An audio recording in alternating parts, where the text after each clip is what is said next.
आज के इस एक्सप्लेनर में आपका स्वागत है। चलिए, बिना किसी देरी के सीधा मुद्दे पर आते हैं। आज हम एक बहुत ही दिलचस्प और नाजुक टॉपिक पर बात करने वाले हैं, स्टेट पावर, फ्री स्पीच और हमारी पर्सनल लिबर्टी के बीच का वो बैलेंस जो अक्सर राजनीति के शोर में कहीं खो जाता है। और हाँ, इस पूरे मामले की हर एक डिटेल को हम इन शानदार 8K रेजोल्यूशन वाली स्लाइड्स के जरिए समझेंगे ताकि कानूनी दांवपेच और फैक्ट्स आपको बिल्कुल क्रिस्टल क्लियर हो जाएं। तो आज हमारा पूरा फोकस होगा पवन खेड़ा केस और इस पूरे मामले में न्यायपालिका के रोल पर। जरा इस बयान को सुनिए। वह नरक में भी छिप जाए तो मैं उसे घसीट लाऊंगा। मैं पवन खेड़ा को पवन पेड़ा बना दूंगा। ये शब्द हैं असम के मुख्यमंत्री हिमंत बिस्वा शर्मा के। अब आप खुद सोचिए, ये कोई आम बयान नहीं है, राइट? ये दिखाता है उस ड्रामेटिक टेंशन को जो अक्सर राजनेताओं की बयानबाजी और कानून के बीच देखने को मिलती है। ये सिर्फ एक कड़वा बयान नहीं है, बल्कि ये हमें बताता है कि कैसे एक छोटा सा राजनीतिक विवाद देखते ही देखते एक बहुत बड़ी और आक्रामक पुलिस कार्रवाई में बदल सकता है। तो आज के इस एक्सप्लेनर का हमारा रोड मैप कुछ इस तरह रहेगा। पहले हम देखेंगे फ्री स्पीच बनाम हेट स्पीच, फिर पवन खेड़ा की एफआईआर, उसके बाद जो देशव्यापी कानूनी लड़ाई हुई वो, अदालत में क्या तर्क दिए गए, सुप्रीम कोर्ट ने कैसे जमानत दी, और आखिर में लिबर्टी और स्टेट पावर का पूरा गणित। तो चलिए पहले हिस्से से शुरू करते हैं, free speech versus hate speech. इस पर अदालतों का आखिर क्या नजरिया है। यहाँ पर सुप्रीम कोर्ट की दो अलग अलग ऑब्जर्वेशंस को समझना बहुत जरूरी है। एक तरफ देखिए, सुप्रीम कोर्ट की एक बेंच ने 2020 के दिल्ली प्रदर्शनों के दौरान अनुराग ठाकुर और परवेश वर्मा के विवादित नारों पर एफआईआर दर्ज करने से ये कहते हुए मना कर दिया कि भाई इससे किसी खास समुदाय को टारगेट नहीं किया गया था। लेकिन दूसरी तरफ बिल्कुल इसके उलट सुप्रीम कोर्ट की ही एक दूसरी बेंच ने पवन खेड़ा केस में असम के मुख्यमंत्री की असंसदीय भाषा को बहुत सीरियसली लिया और बाकायदा उसे अपने फैसले में रिकॉर्ड किया। ये जो कॉन्ट्रास्ट है ना, ये तुलना अपने आप में ये साबित करती है कि अदालतों के लिए राजनीतिक भाषणों को समझना और उनकी व्याख्या करना कितना जटिल और अनप्रिडिक्टेबल हो सकता है। अब आते हैं हमारे दूसरे पॉइंट पर, पवन खेड़ा की एफआईआर। आखिर ये पूरा बवाल शुरू कहां से हुआ? तो हुआ कुछ यूं कि 5 अप्रैल को कांग्रेस के पवन खेड़ा गुवाहाटी में एक प्रेस कॉन्फ्रेंस करते हैं और वहां वो क्या कहते हैं, वो आरोप लगाते हैं कि असम के मुख्यमंत्री की पत्नी के पास 3 पासपोर्ट हैं और विदेशों में इनकी कुछ अघोषित संपत्ति है। अब आप सोच सकते हैं कि इसके बाद क्या हुआ होगा। बिल्कुल, अगले ही दिन यानी 6 अप्रैल को असम पुलिस तुरंत उनके खिलाफ एक एफआईआर दर्ज कर लेती है। बस यहीं से मानो पूरी की पूरी कानूनी मशीनरी फुल स्पीड में दौड़ पड़ती है। तीसरा हिस्सा, ये जो क्रॉस कंट्री लीगल बैटल यानी देश भर की अदालतों के जो चक्कर लगे, उसे समझते हैं। एफआईआर दर्ज होने के बाद जो घटनाक्रम हुआ वो लिटरली हैरान करने वाला था।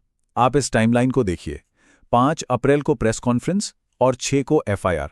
अब पवन खेड़ा गिरफ्तारी से बचने के लिए तेलंगाना हाईकोर्ट से होते हुए सीधा सुप्रीम कोर्ट पहुंचते हैं। 17 अप्रैल को सुप्रीम कोर्ट उनकी ट्रांजिट बेल की मियाद बढ़ाने से साफ मना कर देता है और उन्हें असम की अदालत जाने को कहता है। 24 अप्रैल को गुवाहाटी हाईकोर्ट से भी उन्हें झटका लगता है और उनकी जमानत याचिका खारिज हो जाती है। लेकिन कहानी यहां खत्म नहीं होती। आखिरकार 1 मई को सुप्रीम कोर्ट इस पूरे मामले में दखल देता है और उन्हें बेल दे देता है। ये जो सुपरफास्ट टाइमलाइन है ना, ये साफ दिखाती है कि स्टेट पुलिस कितनी आक्रामकता से पीछे पड़ी थी और बचाव पक्ष कैसे अपनी कानूनी लड़ाई लड़ रहा था। चलिए अब चौथे पॉइंट पर आते हैं। अदालत में क्या दलीलें दी गईं? बचाव पक्ष का आखिर क्या कहना था? यहां शब्दों का जो खेल हुआ वो वाकई दिलचस्प है। बचाव पक्ष के वकील एडवोकेट अभिषेक मनु सिंघवी ने असम के मुख्यमंत्री के लिए कॉन्स्टिट्यूशन काउबॉय और कॉन्स्टिट्यूशन रैम्बो जैसे शब्दों का इस्तेमाल किया।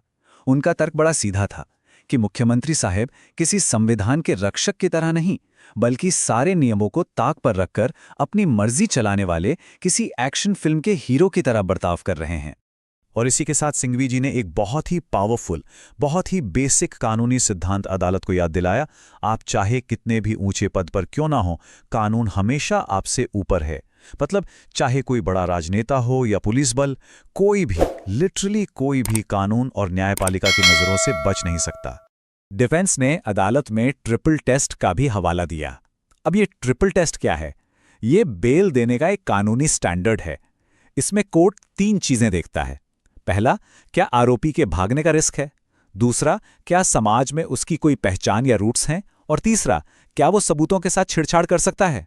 बचाव पक्ष ने साफ कहा कि भाई पवन खेड़ा एक पब्लिक फिगर हैं, उनके भागने का कोई चांस ही नहीं है और चूंकि बयान पब्लिक डोमेन में है तो सबूतों से छेड़छाड़ का भी कोई स्कोप नहीं है, इसलिए उन्हें कस्टडी में लेकर पूछताछ करने की तो कोई जरूरत ही नहीं बनती। और यहां एक बड़ा भारी झोल सामने आया। डिफेंस ने पॉइंट आउट किया कि गुवाहाटी हाईकोर्ट ने कस्टडी को सही ठहराने के लिए लीगल कोड के सेक्शन 339 का सहारा लिया था। लेकिन सबसे हैरानी की बात तो ये थी कि ये सेक्शन असली एफआईआर में था ही नहीं। मतलब जिस बात की शिकायत ही नहीं हुई उसके आधार पर फैसला लिया जा रहा था।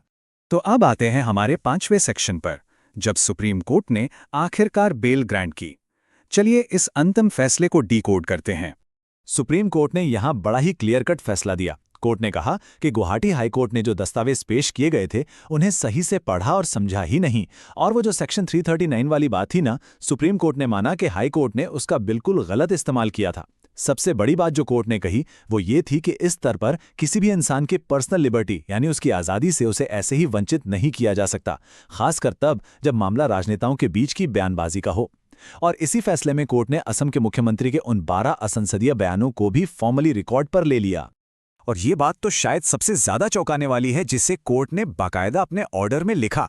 मुख्यमंत्री ने मीडिया के सामने कहा था कि अगर मॉडल कोड ऑफ कंडक्ट यानी इस चुनाव आचार संहिता लागू नहीं होती तो वो पवन खेड़ा को पकड़ने के लिए सीआरपीएफ भेज देते या फिर उनका प्लेन हवा से ही नीचे उतरवा लेते।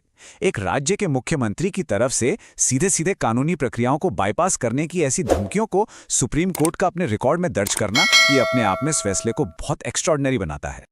और अब हम अपने आखिरी हिस्से पर आते हैं, लिबर्टी और स्टेट पावर। आइए थोड़ा जूम आउट करके इसका बड़ा पिक्चर समझते हैं। देखिए, अगर आप ध्यान से सोचें तो ये पूरा केस सिर्फ एक इंसान की बेल का मामला नहीं है, ये एक बहुत बड़े बैलेंस की कहानी है। एक तरफ है हमारा संविधान का अनुच्छेद 21 जो हमें पर्सनल लिबर्टी देता है, और अनुच्छेद 19(1)(a जो फ्री स्पीच की गारंटी देता है। और वहीं दूसरी तरफ खड़ी है स्टेट की पावर जो पुलिस को इन्वेस्टिगेट करने और कस्टडी मांगने का अधिकार देती है। हमारी न्यायपालिका का सबसे मुश्किल काम इन्हीं दोनों के बीच एक बैलेंस बनाना है। सोचिए, अगर हर राजनीतिक बयान पर पुलिस लोगों को रातों रात अरेस्ट करने लग जाए तो फिर हमारे फ्री स्पीच का क्या होगा? वो तो एक तरह से खत्म ही हो जाएगी ना। तो इस पूरे एक्सप्लेनर के अंत में एक ऐसा सवाल है जो हम सबको सोचने पर मजबूर करता है। एक तरफ हम देखते हैं कि इस तरह की राजनीतिक बयानबाजी वाले मामलों में इतनी तेजी से बेल मिल जाती है, लेकिन दूसरी तरफ उमर खालिद जैसे अन्य मामलों में सालों तक बिना किसी ट्रायल के लोग हिरासत में बंद रहते हैं।